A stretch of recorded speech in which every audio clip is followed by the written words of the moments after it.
대림절 첫 번째 주일에 하나님께서 우리에게 주시는 말씀 요한복음 4장 25절 26절 말씀입니다. 여자가 이르되 메시아 곧 그리스도라 하는 이가 오실 줄을 내가 아노니 그가 오시면 모든 것을 우리에게 알려주시리이다. 예수께서 이르시되 네게 말하는 내가 그라 하시니라. 아멘. 요한복음 강해를 하면서 제가 책을 한 권 구입해서 읽게 되었는데요. 책 이름이 하나님을 하나님 되게 라는 책입니다. J.D. 그리어라는 미국 목사님이 쓰신 책인데 부제가 골라 믿는 신앙을 떠나 진짜 하나님 만나기 라는 부제입니다. 우리 그리스도인들이 하나님을 믿는다고 하지만 진짜 하나님, 그러니까 하나님 자신을 있는 그대로 믿지 않고 자기가 믿고 싶은 대로 믿는다는 거예요. 그러니까 자기가 보고 싶은 하나님을 만나길 원하고 다른 쪽의 하나님의 모습은 눈길도 주지 않고 하나님은 이런 분이셔야 해 자기가 원하는 쪽의 하나님만 계속 만나려고 한다는 거지요. 그러다가 하나님이 내가 기대한 것과 다른 모습으로 내게 다가오시는 것 같으면 놀라기도 하고 또 무서워하기도 하고 심지어는 이 하나님을 떠나버리기까지도 한다는 것입니다. 소위 신앙을 골라 믿는 신앙생활을 한다라고 이 책은 얘기를 합니다. 쉽게 쓴 책인데 내용은 굉장히 설득력이 있더라고요. 이렇게 하나님 자신을 그분 자신으로 믿지 않고 내가 믿고 싶은 대로 골라 믿는 신앙, 이거는 어제 오늘의 일이 아닙니다.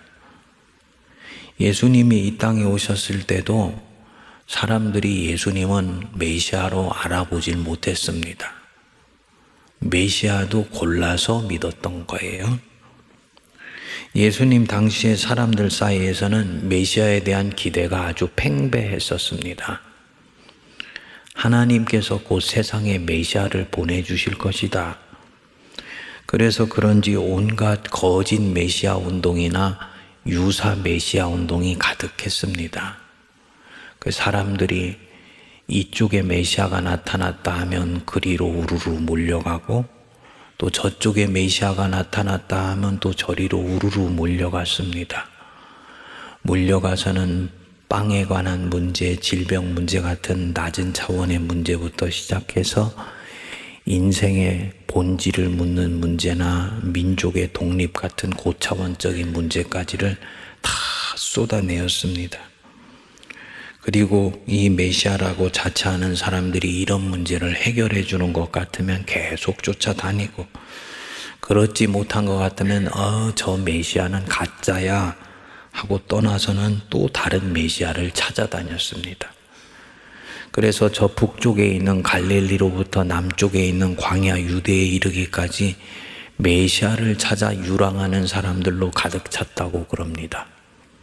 그런데 예수님은 정작 당신이 메시아이시면서도 한 번도 당신의 메시아성을 대중들에게 오픈하신 적이 없습니다.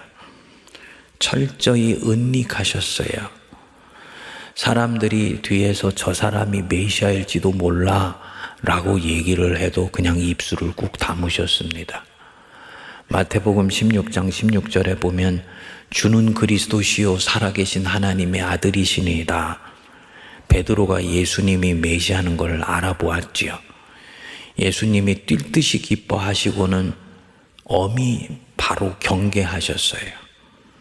내가 그리스도인 것을 아무에게도 알리지 말라. 제자들에게 엄히 경고하셨습니다.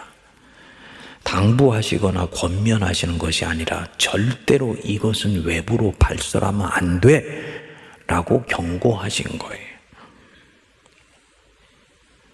왜 그랬을까? 당신이 메시아인데 왜 사람들한테 메시아라는 걸 말하면 안 된다고 말씀하셨을까? 이 당시의 메시아 운동이 너무나 오염되어 있었기 때문이죠. 예수님이 만들어 나가려는 이 앞으로의 구원 역사가 이런 오염된 메시아 운동이나 사이비 메시아 운동 중에 하나처럼 인식이 되면은 절대로 안 되니까 그런 것입니다. 그들 중에 하나처럼 인식되면 안 된다. 그래서 다른 메시아 운동과 똑같은 기대를 가지고 예수님께 올까봐 주님은 그게 싫었던 거예요. 물론 예수님께 오는 사람들 예수님이 다 해결해 주셨어요. 배고프며 왔으면 빵을 주시고, 질병이 걸려서 왔으면 질병을 고쳐주시고, 니고데모처럼 인생의 가슴에 솔바람이 부는 사람은 그 인생 문제를 해결해 주셨어요.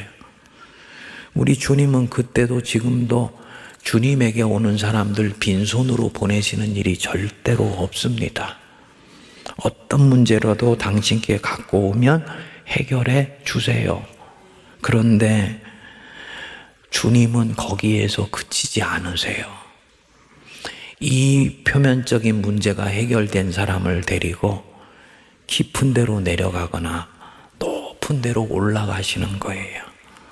그래야지 이 사람은 이 문제를 가지고 또다시 내게 오는 것이 아니라 하나님이 부어주시는 영원한 생명의 물 마시고 영생을 누릴 수 있기 때문이다 라고 보신 거지요.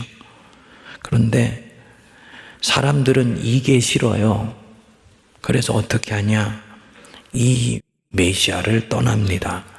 자기들이 원하는 것 주려고 하지 않고 원치 않는 것 자꾸 주려고 하니까 떠나요. 요한복음 6장 66절에 말씀합니다.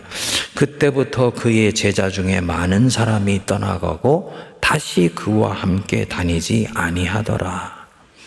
이 떠난 사람들이 또 다른 메시아를 찾아 나서는 거죠. 자신들이 원하는 메시아 아니라고 떠나서 또 다른 메시아를 찾아 나갔다. 그런데도 예수님은 당신의 이 메시아성을 사람들에게 오픈하지 않았습니다. 오늘 본문에 아주 특이한 대화가 나옵니다. 사마리아 여자 하나가 예수님과 2-3시간 남짓 대화를 하고 난 뒤에 이 여자를 괴롭히고 있었던 인생의 문제가 완전히 해결함을 받았습니다. 여자가 이때까지 한 번도 경험하지 못했던 엄청난 내적 자유함과 해방감을 얻게 됐습니다. 여자 안에 더 깊은 곳에 있었던 열망 하나가 끄집어 올라왔어요. 아, 나는 진정으로 살아계신 하나님께 온전히 예배하고 싶다. 그래서 예수님께 물었던 거예요. 우리 조상들은 이 산에서 예배하였는데 당신들 유대인들의 말은 예배할 곳이 예루살렘에 있다 하더이다. 어디서 진정 예배를 드려야 내가 참된 예배를 드릴 수 있는 것입니까? 예수님이 여자의 중심을 아시고 말씀하셨습니다. 여자야, 이 산에서도 말고 예루살렘에서도 말고 하나님께 예배할 때가 올 것이니 바로 이때이다. 바로 지금 여기에서 네가 신령과 진정으로 하나님께 나아가면 그게 바로 하나님이 기뻐 받으시는 예배를 네가 드리는 것이야. 여자의 가슴에 부딪힘이 왔겠지요. 이런 말을 나에게 해주실 수 있는 분, 저분의 음색과 톤과 나를 바라보는 눈빛으로 봤을 때는 메시아가 아니면은 저런 말씀을 해주실 수 있는 분이 없어. 그러니까 여자가 얘기를 하는 겁니다.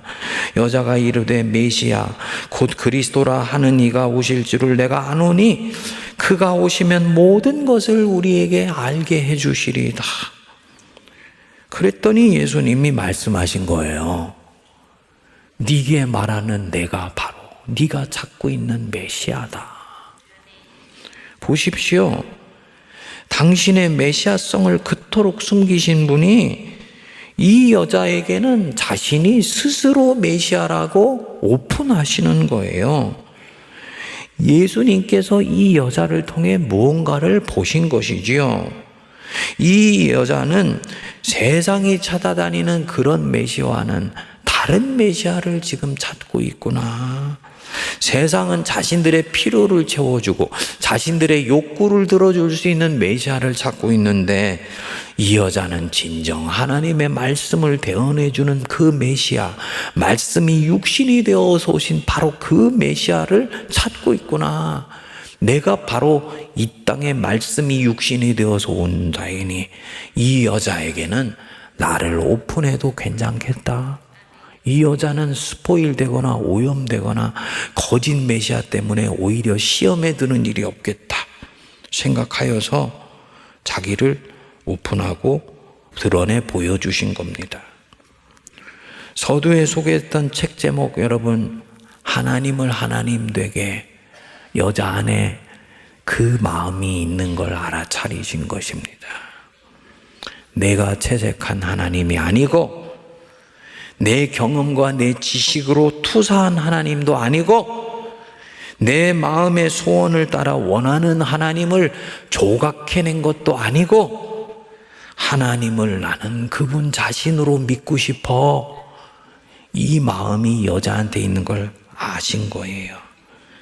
네게 말하는 내가 그라.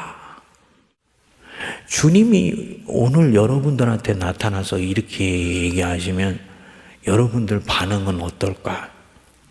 보니까 이 말씀에 대해서 그냥 눈만 꿈벅꿈벅 뜨고 계신데, 여러분 예를 들어서 이렇다고 생각해 보세요. 어느 날 문 밖에서 누가 초인종을 띵동띵동 눌러요. 얼굴에 후드를 깊이 쓰고 있어서 얼굴을 알아볼 수가 없고 목소리만 들려와요. 자신이 이틀을 먹지 못해서 지금 심히 배가 고프다고, 그런데 뭐라도 좀 줄 수 없냐고 염치불구하고 내가 당신에게 자선을 구한다고 말하는 거예요. 보통 때 같으면 낯선 사람이 얼굴도 보이지 않고 배를 눌렀으니까 쳐다도 보지 않을 텐데 왠지 그날따라 이 사람이 내는 그 목소리가 진정성이 있어 보이고 내 마음에 울림이 있어요. 때마침 맛있는 다과점 빵과 주스를 갖고 있어서 그것을 가지고 문을 열고 먹으라고 주었어요. 이 사람이 그 자리에서 허겁지겁 먹고 난 뒤에 너무 고맙다고, 내가 20집이 넘는 집을 초인종을 눌렀지만 문을 열고 나를 대접해 준 건 당신이 처음이라고. 그리고 후드를 착 벗었는데 누구였게요? 예수님. 놀라 자빠지죠. 초상화에서나 봤던 그분, 천국에 가야지 볼 수 있을 것 같은 그분을 지금 이 자리에서 만난 거예요. 그분이 나에게 당신을 보여주신 거예요. 물론 영으로 만나기도 하고 음성을 듣기도 했지만은 육체와 육체로 이렇게 만날 수 있다고는 상상을 못했는데 그분이 나에게 당신 자신을 보여주셨구나. 아마도 그분 붙들고 펑펑 울 것입니다. 나같이 부족하고 죄 많은 사람 찾아오셔서 당신이 도움 구해주셨다고, 당신 자신을 드러내 보여주셨다고 황송해하고 감격하고 너무 놀랄 거예요. 이게 네게 말하는 내가 그라. 이 순간입니다. 여러분, 예수님이 날마다 우리를 그렇게 행복하게 놀래키고 싶다 그러신다면 어떻게 하시겠어요? 날마다 주님이 내 영혼의 초인종 눌러서 서프라이즈 하기를 원하신다면 어떻게 하시겠어요? 좋죠. 날마다입니까? 매 순간 그러고 싶죠. 우리 주님이 근데 그렇게 하겠다고 약속하셨습니다. 제자들에게 승천하실 때 약속하셨어요. 내가 세상 끝날까지 너희와 항상 함께 있으리라. 임마누엘의 약속. 하나님이 우리와 끝까지 함께 하신다는 약속이에요. 내가 잘할 때만 옆에 있으신 게 아니고요. 내가 잘 못할 때, 내가 죄 지었을 때, 내가 하나님 마음 아프게 할 때도 우리 주님은 절대로 나 떠나지 아니하시고 나와 함께 하세요. 누구 때문에? 당신 자신이 하신 약속 때문이에요. 그런데 문제가 있어요. 내가 그분이 지금 옆에 계신데 그분이 진짜 내 옆에 계신지를 잘 모르겠어. 있어도 옆에 있는지를 느끼지 못하니까 임마누엘이 내게는 약속이지만 능력이 되지는 못하는 거죠. 그러니까 너무 쉽게 세상 살다가 지치기도 하고 홀로 있는 것처럼 외롭기도 하고 미래가 한 번씩 불안하고 염려가 되면은 견디지를 못합니다. 옆에 계시다고 머리로는 알고 교리는 알지만 이게 객관적인 사실이라고 성경은 반복해서 말하지만 그분이 안 보이고 안 느껴지니까 임마누엘이 내게는 전혀 효력을 미치지 못하게 된다는 거지. 왜 이런 일이 생기냐? 하나님을 하나님으로 만나지를 않고 있기 때문이다. 오늘날 기독교 신앙에서 가장 중요한 화두 중에 하나가요, 어떻게 하면 하나님을 경험할 수 있을까? 소위 주지주의 시대, 이 시대는 구원을 얻었다는 건 머리로 알면 충분했어요. 오늘날의 시대는요, 사람들은 하나를 더 묻어요. 그래, 구원 받았어, 좋아. 그럼 내가 그 구원을 어떻게 누리고 경험할 수 있지? 이거를 내가 알기를 원해요. 하나님이 옆에 계시다? 좋아. 그럼 그분이 내 옆에 계신 것을 어떻게 경험할 수 있어? 이게 되어야 기독교가 능력이 있고 다이너마이트 같은 폭발력이 있는 신앙이 되는 것입니다. 이거 되려면은 하나님을 하나님 자신으로 그분 있는 그대로의 모습으로 내가 받아들이려고 하는 마음이 있어야 된다는 거지요. 예를 들어서 하나님한테 100가지의 모습이 있지요. 그럼 그 중에서 그 100 중에서 내가 원하는 것 골라 믿는 거 아니고 여기서부터는 내가 모르는 하나님이고 이 부분만 아는 하나님이니까 아는 하나님만 계속 만나겠다고 다가서는 것 아니라는 거예요. 이것은 내 가치관이나 내 성향이나 나의 문화적인 취향하고 같으니까 이것은 하나님 믿고 그 밖의 것은 내 관심사가 아니니까 나는 관심 갖지 않을 것이다. 이거는 하나님을 골라 믿는 것이라는 겁니다. 여러분은 어떠신지요? 나는 하나님을 있는 그대로의 하나님으로 믿으려고 합니까? 아니면 하나님을 골라서 믿으려고 그럽니까? 사실 인간적으로는 우리가 다 골라 믿는 하나님에서 출발을 합니다. 신앙의 출발은 누구든지 나 자신이에요. 내가 믿고 내가 그 하나님의 어떤 부분을 더 적극적으로 믿을지를 결정하니까 그래요. 그리고 하나님이 이런 처음에 내 모습은 그대로 받아주셔서 내가 기도할 때 응답해 주시고 내가 원하는 소원을 들어주세요. 마치 이제 막 태어난 아기를 어머니가 작은 그들의 떨림 하나에도 적극적으로 반응해 주는 것과 마찬가지예요. 그런데 어느 순간부터 들어주시지 않는 것이 생기게 돼요. 내 손을 광야 한복판에서 슬며시 놓으세요. 사실은 내 뒤에서 졸졸졸 나를 쫓아오시고 계신데 시야가 좁은 나는 앞만 보고 가면서 하나님이 나를 놓아버렸다고 생각합니다. 그래서 이 하나님 때문에 속도 상하고 시험도 들고 화도 나요. 이거는 너무너무나 여러분 자연스러운 과정입니다. 이거 지금 문제가 되는 게 아니라 정상적으로 신앙의 행로를 돌아가고 있는 겁니다. 일례로 부부끼리도 서로 결혼하면 의견이 맞지 않아서 싸우지 않습니까? 3년 동안은 치열하게 삿바싸움 하잖아요. 저도 3년 동안 치열하게 삿바싸움 했어요. 친구들이 저한테 말했어요. 너 3년 동안 치열할 건데 절대로 주도권 놓치면 너는 평생 바가지 긁히고 살아. 열심히 싸웠어요. 여러분 부부간에도 만나면 이러는데 영이신 하나님과 육체의 한계에 갇혀있는 인간이 예수 그리스도를 통해서 결혼했다. 얼마나 서로 불편하고 힘든 일이 많겠습니까? 주님은 다 참으시면서 품으시지만은 우리는 이 하나님이 잘 이해가 되지 않고 때때로 너무 야속하게 들리게 되는 경우가 있죠. 그래서 하나님한테 화도 나고 그래요. 이거는 당연한 거예요. 칼바르트가 이 부분에서 이런 말을 했습니다. 하나님으로 인해 화가 나보지 않은 사람은 사실은 자기를 섬기고 있는 것이다.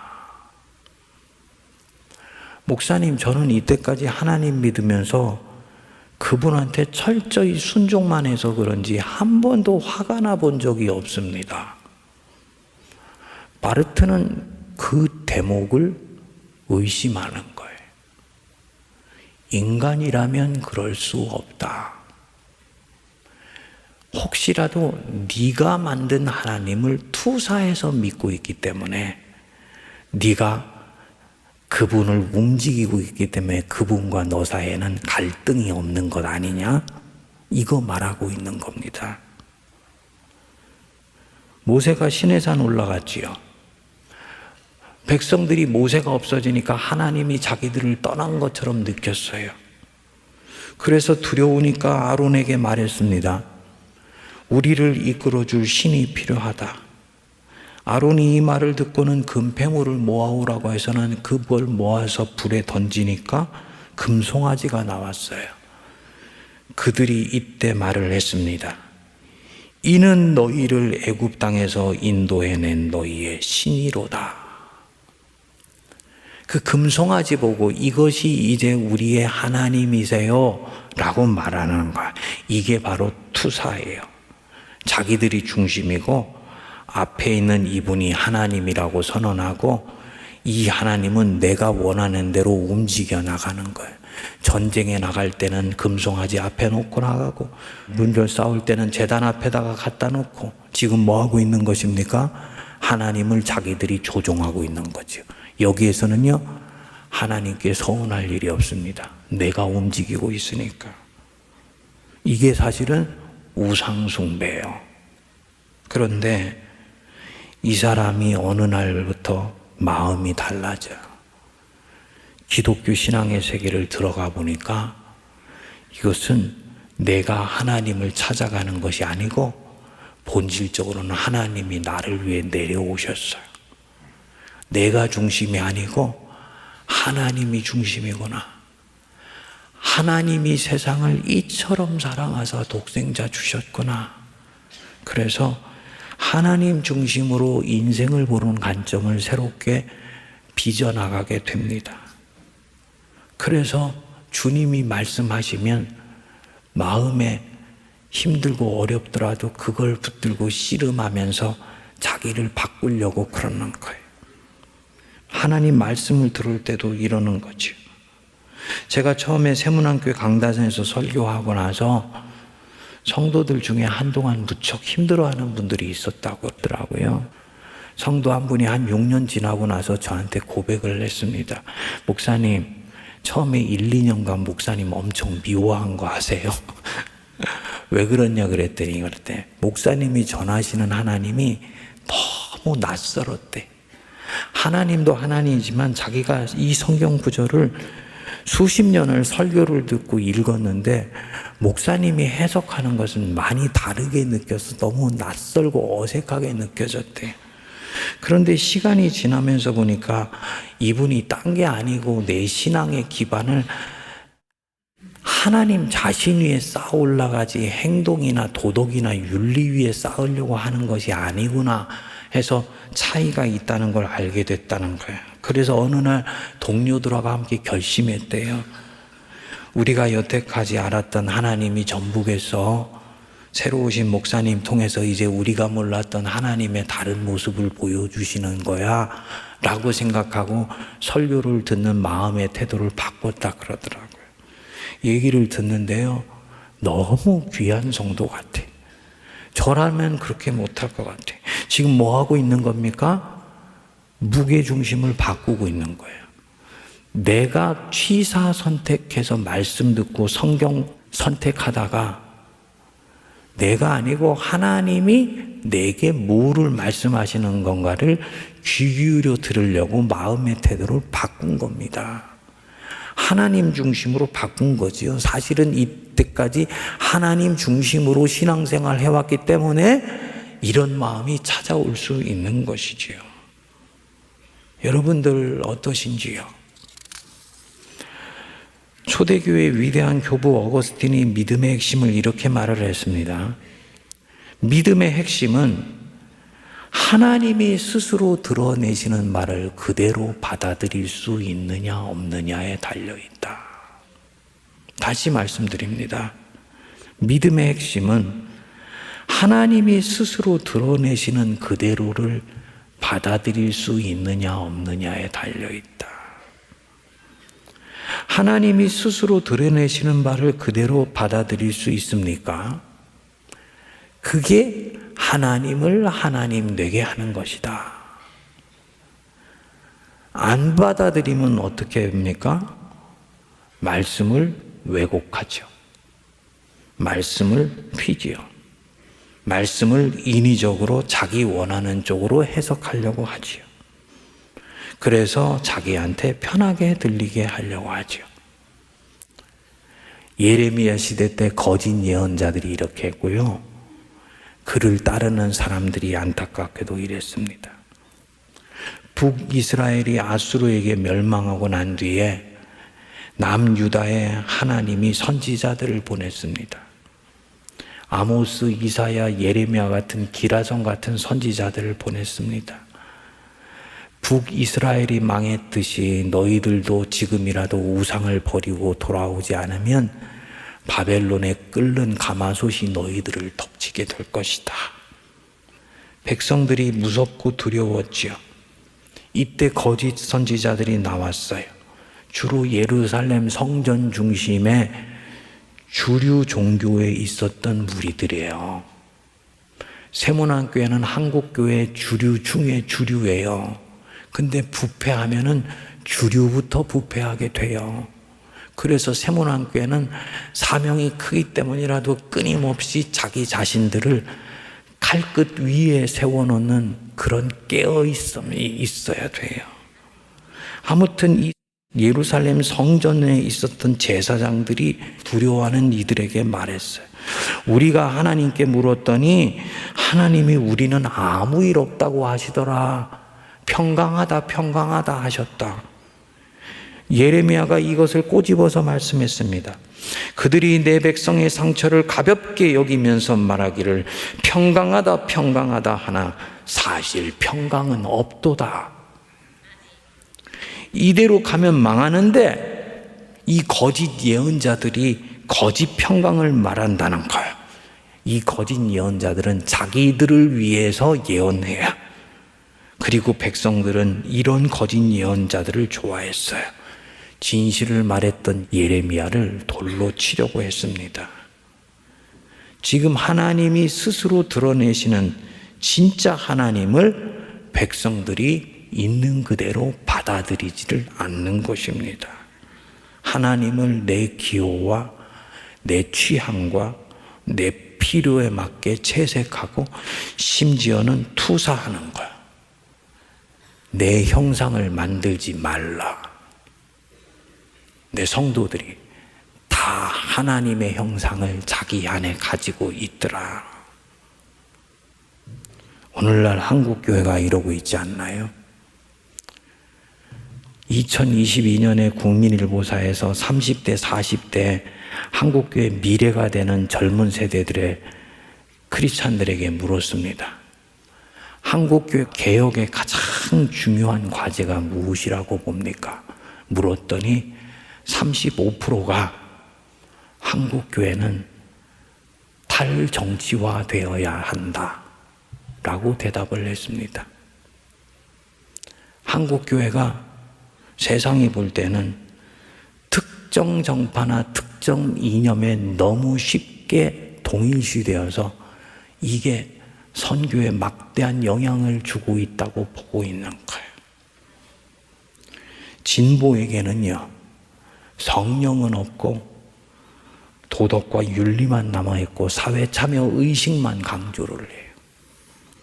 보수는 특정한 교리나 전통이 신앙의 뼈대와 골간이 되어 있어요. 기독교인에게 하나님은 이미 형상화되어 있는 하나님이에요. 여러분들에게 제가 조금 불편할 수도 있습니다만 여쭤봅니다. 하나님은 시장경제주의자입니까? 자유민주주의자입니까? 하나님은 북유럽식으로 치면은 복지민주주의나 사회민주주의자입니까? 시장을 필요할 때는 통제할 수도 있고 그것이 국민 복지를 위한 것이라고 믿고 있는 그런 사람들의 하나님이라고 봅니까? 한국이나 미국 기독교인들에게 하나님은 시장경제주의자나 자유민주주의 옹호하는 분일 거예요. 노르웨이나 덴마크나 스웨덴 같은 북유럽에 있는 기독교 교인들에게는 하나님은 다르게 다가올 거예요. 하나님이 절대로 아니신 거 하나 있어요. 하나님은 공산주의자는 절대로 아니세요. 그렇죠? 네. 그런데 다른 부분에 있어서는 주님이 열어놓으실 수 있어요. 어느 것이 옳으냐? 성경의 하나님은 어느 하나님이냐? 성경은 이 모든 이념의 지평을 다 포괄해요. 하나님은 특정 이념의 편에 서 있지 않으세요. 우리 예수님 제자 안에는 베드로나 마태 같은 보수주의적인 생각을 가진 사람들도 있고, 요한 같은 영적 진보주의자나 가룟 유다 같은 정치적 진보주의자도 있었습니다. 주님은 그 모든 것을 다 포용하셨습니다. 그래서 기독교인은 세상의 어느 정파에도 자기를 영원히 기속시키지 않아요. 투표할 때는 우리가 분명히 특정 당을 찍어요. 어떤 경우는 여당을 찍고 어떤 경우는 야당을 찍어요. 하지만 너의 궁극적인 시민권은 어디 있냐라고 말하면 우리는 명료해야 돼. 나는 예수당이고 나는 예배당이다. 아멘 하시죠? 이게 우리의 시민권은 하늘에 있는지라 바로 이 뜻이에요. 내가 주님으로 섬기는 하나님은 세상의 모든 이념보다도 100배, 1000배는 큰 분이에요. 세상의 모든 문화와 가치를 다 합친보다 훨씬 큰 분이고요. 인류 역사에 한 번도 실험해보지 못한 다양한 정치적인 것과 문화적인 그런 것들을 주님은 상상력 안에서 다 가지고 계신 분이세요. 그런데 그 하나님을 믿는 내가 왜 하나님을 특정한 하나님으로 귀속하고 나도 거기에 밀어넣어서 신앙생활을 하려고 하냐는 거지요. 이 면에서 하나님을 하나님 되기에는 굉장히 영적인 부분이지만은 우리한테 꼬집어서 말하는 부분이 있다고 확신합니다. 아무개야, 너 이제부터는 골라 믿게 하지 마. 신앙은 네가 이때까지 골랐었던 그 모든 것보다 최상위에 있는 것이야. 네가 하나님의 백성이라는 거 잊으면 안 돼. 또 내 아픈 경험 안에 하나님을 가둬놓지도 마세요. 목사님, 하나님은 제가 그토록 기도했었던 거 결국은 안 들어주셨습니다. 제게 하나님은 작고 초라한 하나님입니다. 지금 하나님을 철저히 자기 경험의 실패 속에서 제한하고 있는 거예요. 이분 하나님을 진짜 성경에 나오는 하나님으로 믿어야 됩니다. 예레미야 보십시오. 어느 날 하나님이 사명을 맡기면서 말씀했습니다. 너는 가라. 내가 너를 선지자로 세웠다. 예레미야가 이 말씀을 신뢰하고 받을 수가 없었어요. 자기는 그런 일 감당할 수 있을 정도가 아니고 자기는 너무 작은 존재로 느껴진 거예요. 그래서 고백했습니다. 슬프도소이다 주여 나는 아이라 말할 줄을 모르나이다. 지금 자기 한계를 고백한 거죠. 하나님, 저는 아이처럼 미미한 존재여서 이 이스라엘 백성들, 이 거친 자들에게 그런 말을 하고 소명을 감당할 수 없어요.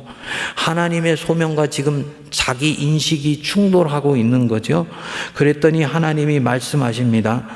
내가 너를 열방 만국 위에 세우고 너로 뽑고 파괴하며 파멸하고 넘어뜨리며 건설하며 심게 하였느니라.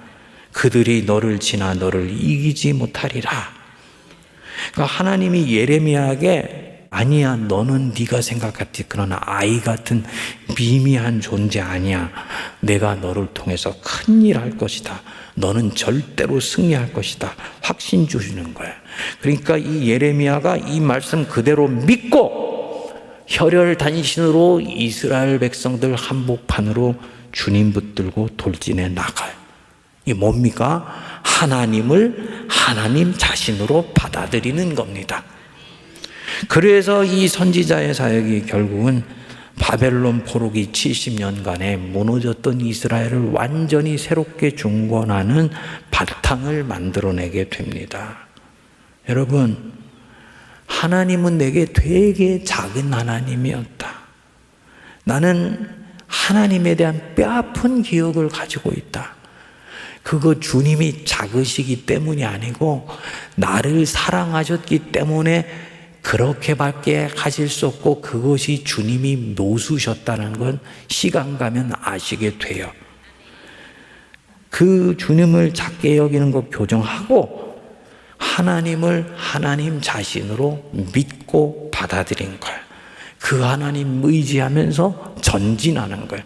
이게 신앙이에요.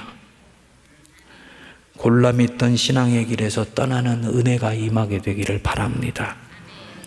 이 하나님 이렇게 믿는 것에는 성화도 일어나지 않고 능력도 드러나지 않습니다. 신앙이 기쁘고 행복하지도 않아요.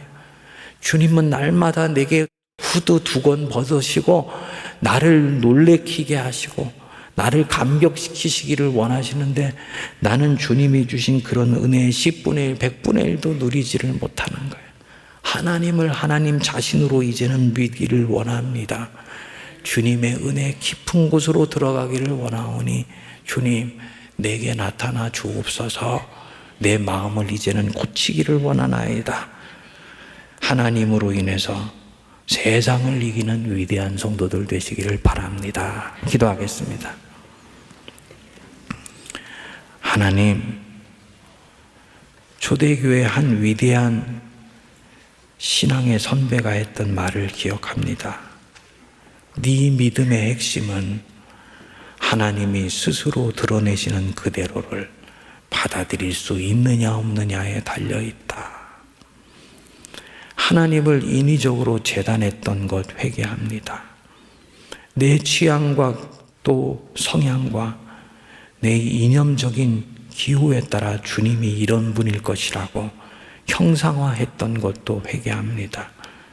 성경 66권의 하나님을 있는 그대로 믿고 받아들이며 내가 몰랐던 그 하나님을 향해 새로운 눈을 뜨는 겸손한 눈을 허락하옵소서.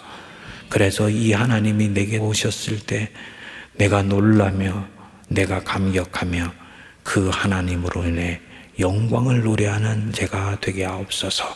예수님 이름으로 기도하옵나이다. 아멘.